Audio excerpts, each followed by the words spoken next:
Hi, everyone. I'm Carly. And I'm Sophia. And this is Away She Goes, a podcast from girls who travel. Each episode will help you feed your wanderlust with travel tips, stories, inspiration, and more.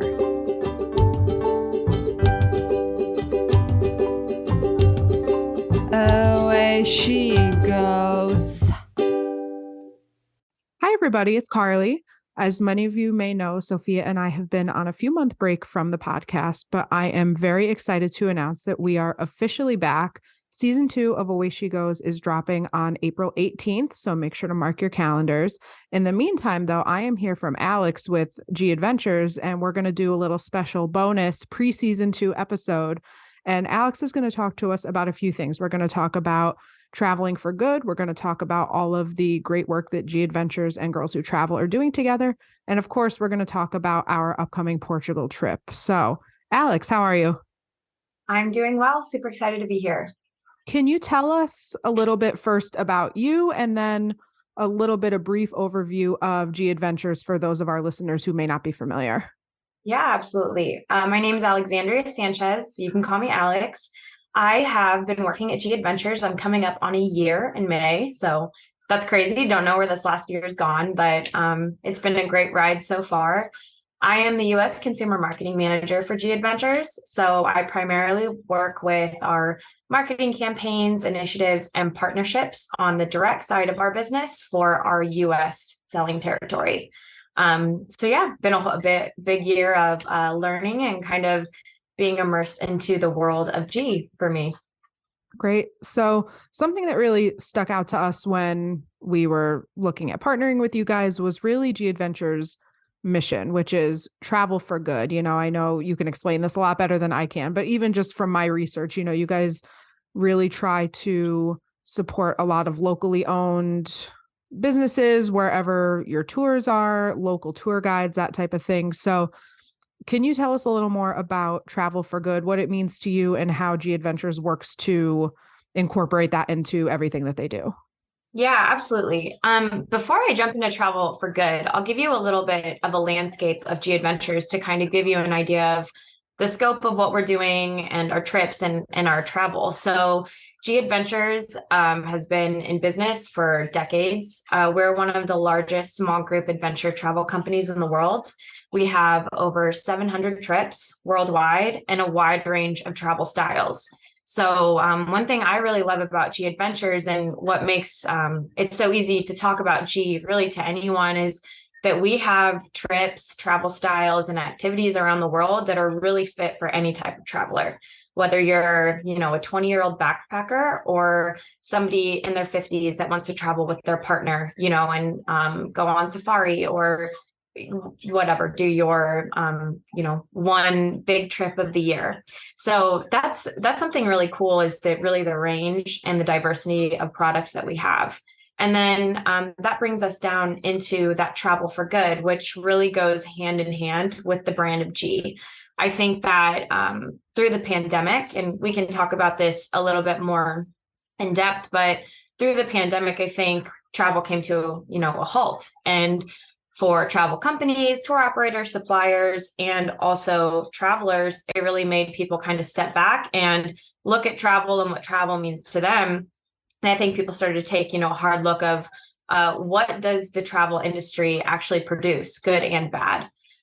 Since the genesis of G Adventures, Travel for Good has really just been ingrained into the business model. To me, Travel for Good means that there is a mutual benefit created for both the traveler and also the country, people, and communities that are receiving that visitor. What does that look like? Taking that from a higher level and whittling that down.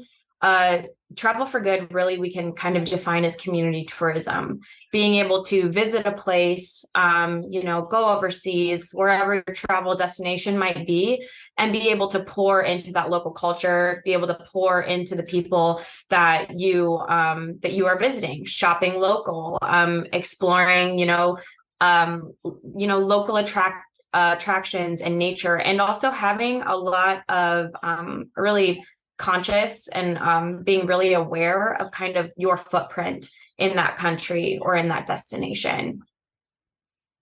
Yeah, I a couple summers ago, I think it was summer. Oh God, it's all a blur. The past 3 years are just, I don't Right. know. It's still 2020 in my eyes sometimes. I think it was summer of 21. My mom and I went to Hawaii, and at the time, Hawaii, and even still, Hawaii was kind of one of those destinations that would come up in this kind of conversation. Is this the right time to go? Is any time the right time to go? If you're going to go, how do you do so respectfully, responsibly, that kind of thing. So, we made sure when we were there, we supported local businesses as much as we could. We stayed at an Airbnb and we made sure to research the host and make sure that it was an ethical Airbnb. It wasn't, somebody who owned a bunch of condos and was renting them all out. It was a little, I called her my little Hawaiian auntie. She was a little 80-year-old woman who owned the house that we were staying in, and it was just her. So we tried to really be conscientious of the way that we were doing that trip and make sure that we were doing it properly and doing it to be respectful of that destination. So I completely understand that. Have you, I'm assuming working for G that you've been on a trip or two? I haven't actually been on Really? a Not dream yet? trip yet. Yeah. So Okay. I'm planning to go on, I'm actually working on right now creating a trip, like a female led G Adventures trip to Colombia, hopefully in August. So that's one. And I really want to go do the hiking Patagonia trip, maybe Mhm. in November with G. So those are two that are like really high on my bucket list. Our website editor, Jenny, I know she's listening. I think, I'm not sure if she's been yet, but I know she either wants to go outright or wants to go back. So I'm sure her ears are ringing as she's listening. She's like, I want to go to Yeah. Patagonia. Have her send me a message. I definitely will. She'll take you up on that. So, obviously traveling with G Adventures, people I think can kind of rest easy and be comfortable knowing that these things are taken into consideration. It's local guides, it's being respectful of the destination. If somebody chooses to travel on their own or not with a tour, you already talked about it a little bit, but what are some things that people can do even on their own to incorporate this concept into their own travels? Yeah, that's a great question. And I think, that a big principle at G is like we want people to get out and explore the world, not be afraid to go like test their boundaries. And I think the idea of travel for good, there are a lot of simple ways that you can look at that. And there are also, you can put more effort into it to really make sure that you're supporting businesses and travel operators and suppliers that are weaving sustainability and conscious travel into their business model rather than it kind of being like and not an afterthought or a reaction. So some simple ways that you can think about travel for good as an individual travel are just on the things that you bring with you when you go travel abroad. Bring your own water bottle, bring your own toiletries. When we think of how often we're packing up to leave for our flight and we just leave things in the hotel, or we leave single-use plastics, invest in a pack of reusable toiletry bottles and just bring your own things. That way you're leaving less of a footprint. When we think of like hiking or exploring nature, we talk about leave no trace, do no harm. And I think we can look at traveling other places in a very similar way, and how we minimize the footprint and kind of like any what's the word I'm looking for? I mean, I guess we can just leave with footprint, but also like you were saying, when you took your trip to Hawaii, go shopping local, eating out at local places, thinking about, if you're eating at a big chain restaurant, most likely there's a lot of food waste. There's a lot of, imports going on. So that carbon footprint is obviously elevated. And I think you bring up a good point too with hotels, thinking about, are there local places that I can stay where it's a family run hotel, or, it's a local Airbnb or somewhere that's offering up their home rather than, staying somewhere that might be in a bunch of other countries too. Something that we joke about is like, if you're going to travel abroad, leave the comforts of home at home, like go experience something new. Right.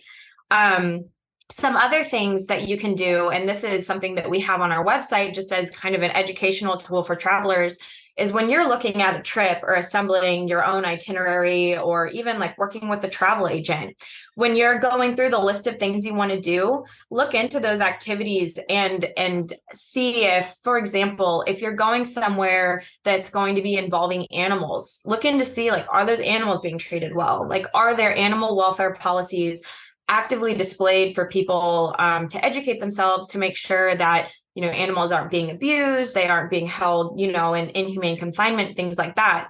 You can also look at that with child welfare. Are you going to be visiting places where children may be exploited, or it may be one of the, the classic, like you see people that just may not know, but, they have pictures on their Facebook feed of them with little kids that are in an orphanage, or, in not that great of a situation.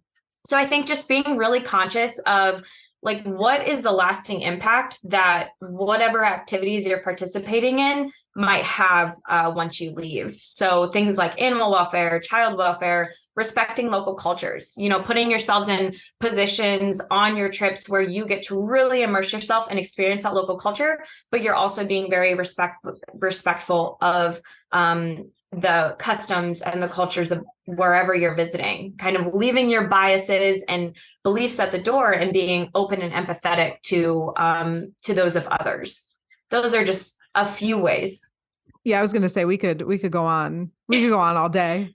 And that was something, here at Girls Who Travel, all of these things are things that we try to personify as well. It's things that we try to encourage our members and all of us on the team as ourselves to incorporate. And this was one of the reasons we were so excited to partner with you guys, is when we were looking at what you guys stand for, we really, a lot of us, said this really aligns so closely with what we like as well. So speaking of our partnership, as of the time that this episode is airing, which is March 21st, tomorrow, March 22nd, is Women's Pilot Day.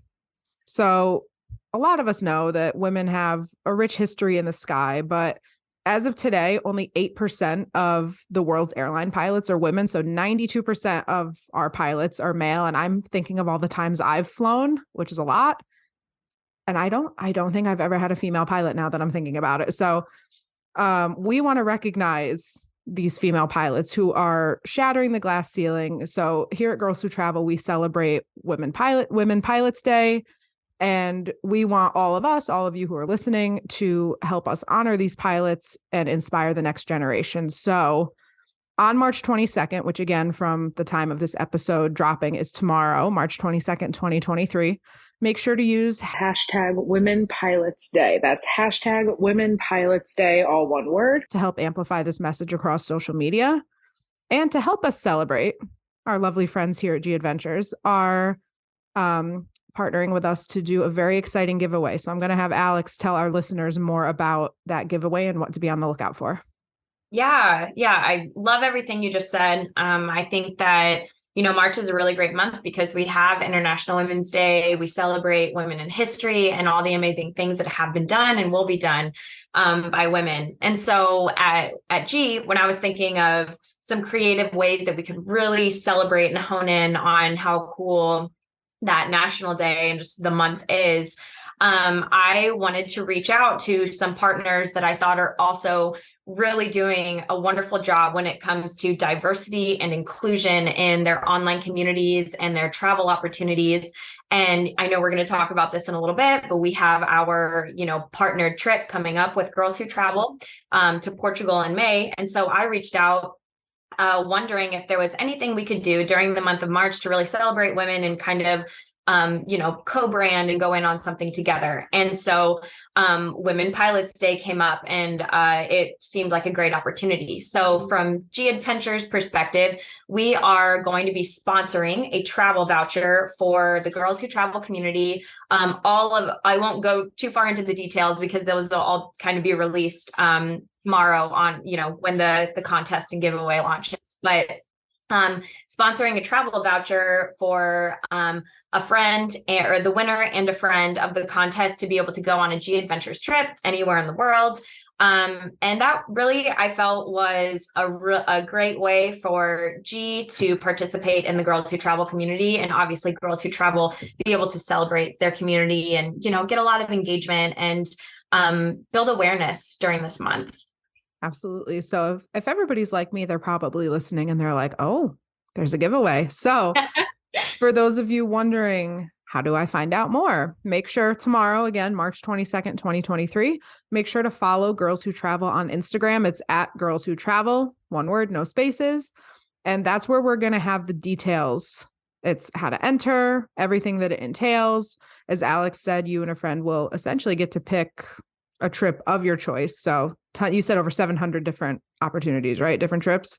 Mm-hmm. So the possibilities are endless. So they're endless. make sure tomorrow to check out our Girls Who Travel Instagram. Again, it's at Girls Who Travel, and there will be more information, how to enter, more details, all of that fun stuff then. I'm excited. I think I think two people are going to go on a really, really fun trip. Yeah. I can't wait to hear about it. Whoever wins, I'm going to reach out to you and want to know more. So for sure. And I'm sure we'll do some great follow-up and feature the winner and their friend and their trip. Absolutely. So it'll be great. Maybe the winner and their friend maybe can come on and tell us about their trip too at some point. Speaking of trips, I am very lucky to be able to be going on a G Adventures trip in May. I am going to Portugal. I'm sure many people in our community know by now that I am the Girls Who Travel team lead that is kind of going and spearheading and going on this trip to Portugal with a group of other Girls Who Travel members with me. So Alex, if you want to tell us, we kind of worked in conjunction. We had, back when we were in the planning stages of this, we had a few places that we were kind of tossing around, and we kind of deferred to you guys and said, listen, where is the place to be right now? Where should we send people? Where are people really going to get excited about? And Portugal ended up being what we decided. So why is Portugal the place to be right now? Why is it such a hot spot? Why are people loving traveling to Portugal right now? Yeah, you guys are going to love your trip. You're going on the highlights of Portugal. G Adventures offers over 12 different itineraries to Portugal that range from 18 to 30s, which primarily focus on our younger travelers. We have active trips where you're hiking in, the Azores and Madeira. And then we have more of our classic style where you're experiencing culture and food and wine and UNESCO sites. Portugal just has a lot to offer. It's a country that's not that big, but I mean, when you get there are just so many things, from experiencing the natural landscape to being able to really immerse yourself in the local cultures. And out of I think there's over 1,000 UNESCO sites worldwide. Portugal hosts 17 of those, which is just really cool. It's a really great, and when I was, kind of just putting together some notes, I was reading about those different sites, and the 17 in Portugal, the 17 UNESCO sites, 16 of them are cultural, and then one of them is a natural landscape that's been, classified as the World Heritage Site. So it's a really great opportunity for our travelers, where I think Highlights of Portugal is a 6-day trip, if I'm right. Yep. You can really pack a lot in those 6 days. And so it's really great destination. If, Europe right now, we're seeing a lot of activity and a lot of interest in Europe destinations, and Portugal is one of those. So, I mean, I think it's a place that's great if, whether you are a foodie, whether you want to experiences the different beverages of Portugal, or you just want to walk around and experience a really, really rich culture and place with a lot of history packed into it. Portugal is a great destination. Yeah, and the weather will probably be great. March through May is like the best time to travel to Portugal. I was looking at that. I don't like super, super hot. Mm-hmm. Something that's like 90, it's too hot. So I was looking, and it looks like for mid-May, mid to late May, when we're going to be there, it's going to be like mid to high 70s Fahrenheit. And I'm like, this is perfect. Yeah. So I'm very excited about that. I know everybody else on the group, we've all been talking. My mom is coming on the trip. She's very excited. That's so cool. She'll love it. She's not on social media or on Facebook, but I told her about it and she's like, I want to do that. So now my mom is coming on the That's trip so also. cool. What a fun mother-daughter thing. We actually have another mother-daughter duo on the trip as well. That's very cool. There's two. My mom and I are one of two mother-daughter duos, which will be really cool. So with G Adventures specifically, we're starting in Lisbon, we're kind of working our way up, and then we're going to end in Porto. What specifically through G Adventures do we have to look forward to? Obviously, all of these great things in Portugal, but I'm assuming that the accommodations we're going to be staying at are kind of more locally owned. So I guess to me, this kind of ties it all together. We've talked about travel for good, what that means. And now I get to see this firsthand. And, 10 other friends of mine also get to see this firsthand on this trip. So what specifically, what highlights this trip? What do we have to look forward to? Yeah. And you know what, Carly, that's actually a great way to tie together because, not only do you have a 6-day itinerary packed with a lot of great things to do and just a great trip overall. But those other components that you're kind of referencing are really kind of the bones of G. So all of our trips all around the world, you will be accompanied by our local CEO, which we call our Chief Experience Officer. They're local to that destination. They know the culture, and they're going to be kind of leading you and guiding you through all of those different activities. So that's something really special. And I mean, I would say, we have kind of a running thread at G where our CEOs will pitch in and they'll chime in, their favorite memories or the highlights of their trips. And the really awesome thing about that is that when we hear from travelers, there are so many times where our travelers, the one thing they talk about that they love the most about their trip was how great it was to build connections with their CEO. So I think that's something that's really special that you'll really love, and that will be a great experience. The other thing we want to talk about kind of from that travel for good, area is, so what we have at G is called the Ripple Score. It's an internal rating mechanism where we go through our trips and we say, looking at the sustainability, environment, culture, all these different components that kind of go into assembling a trip and, working with suppliers and partners. We look and see how sustainable or how much can we, say that this is a trip filled with community tourism? So we'll rate that from 0 to 100. Highlights of Portugal is actually a 100 Ripple score, wow. Meaning that, and what's cool is that for all of your travelers and your community, you can go to the Highlights of Portugal trip and see that. And you can also read about the Ripple score on our website.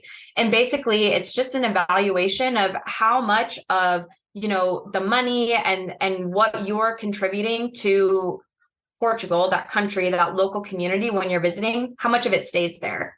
And we have assembled the trip in a way that our suppliers are local, our the food, the hotels, the where you're staying, the activities, those are all local. So it's really creating a big impact in that local economy and with those local communities. It's not you're experiencing it and then those monies or those funds are just leaving the country, right? Mm-hmm. So that's something that I would really encourage your community and the travelers that are going on this trip to look into, kind of look at our other trips too, and just see how we put together our Ripple score. I think it's a really it's a great way to kind of illustrate to travelers how they can really be conscious about their impact when they travel.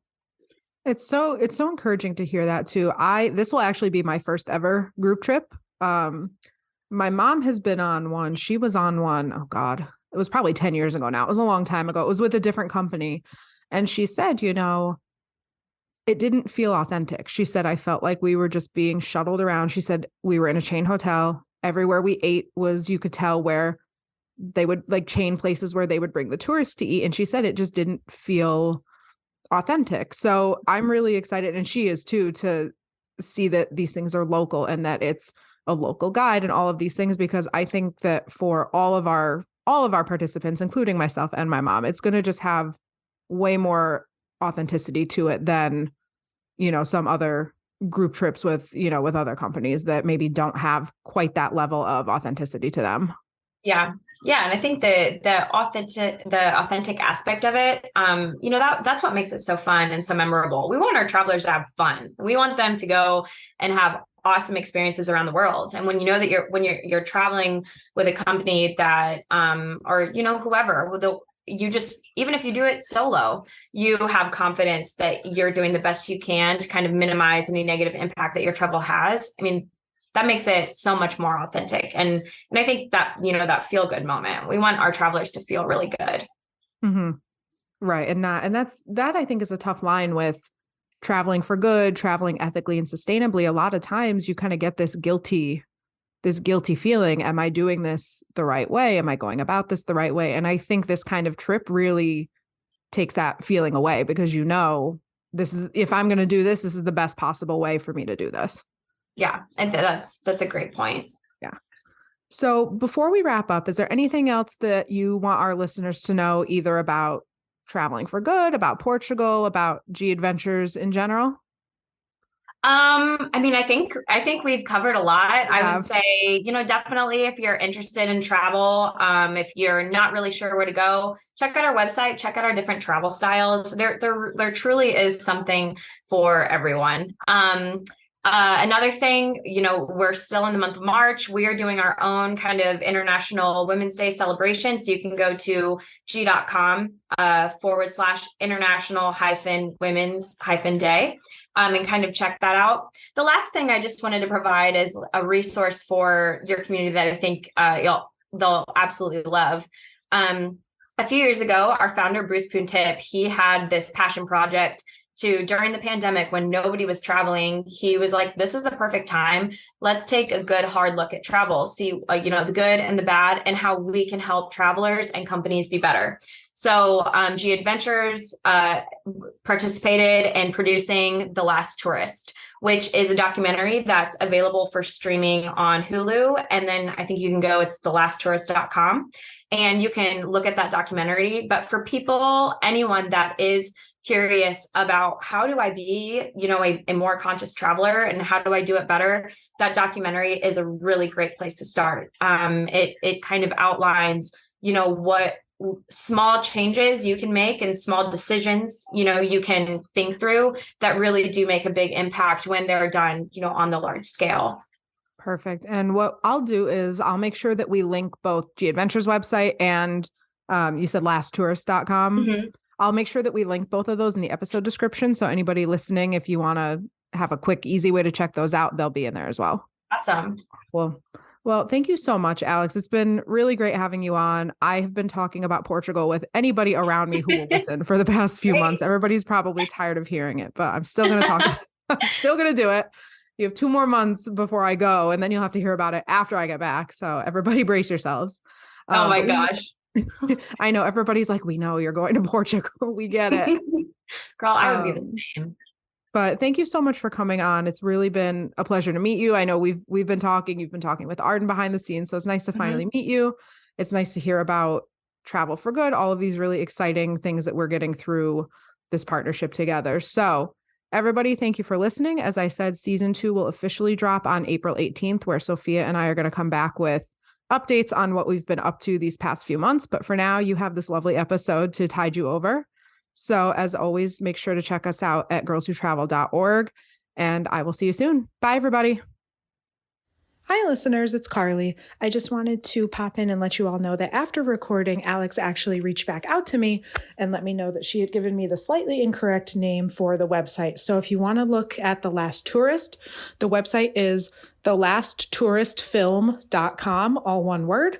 And again, we're going to put that down in the episode description if you want a quick and easy way to check that out. Thank you.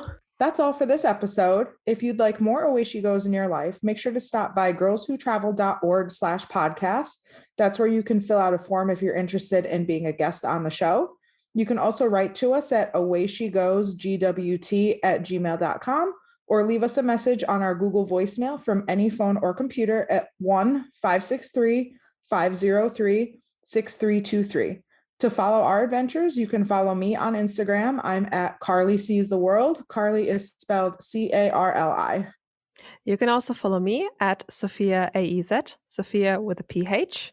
Away She Goes is part of Girls Who Travel, a community dedicated to radically redefining travel to be inclusive, sustainable, and empowering. You can learn more about GWT, find travel tips and support, shop travel-themed items made by GWT members, and join our Facebook group with nearly 100,000 women all around the world at girlswhotravel.org. We can't wait to connect and explore with you. Away she goes.